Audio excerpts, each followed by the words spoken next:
প্রবাদ আছে যে রাধে সে চুলও বাঁধে, অর্থাৎ যে কোনো কাজ ভালোভাবে করতে পারে সে অন্য সব কাজও ভালোভাবে করতে পারে।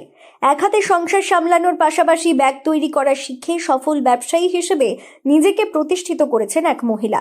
তার এই সফলতার জন্য মিলেছে বিশেষ সম্মান। বর্তমানে সংসার সামলানোর পাশাপাশি প্রতিদিনই ব্যাগ তৈরি করা থেকে ব্যবসা সামলানো সবেতেই সিদ্ধহস্ত।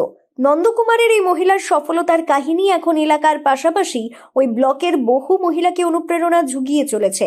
সোশ্যাল মিডিয়া থেকে ব্যাগ তৈরি করা শিখে এই মহিলা ব্যবসায়ী হিসেবে নজির সৃষ্টি করেছেন। এর ব্যবসা রয়েছে। ম্যাটেরিয়াল কাপড়ের যেগুলো সোনা দোকানে যেগুলো দেওয়া হয় বা শাড়ি দোকানে যেগুলো দেওয়া হয় শপিং মলের ওইগুলো। হ্যাঁ হ্যাঁ, প্রায় 3-4 বছর হয়ে গেল।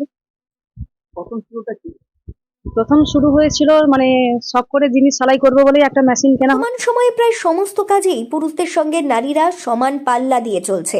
বর্তমান সময়ে কর্পোরেট জগৎ থেকে উচ্চপদস্থ অফিসার এমনকি জেট প্ল্যান ওড়াতে পিছিয়ে নেই মহিলারা।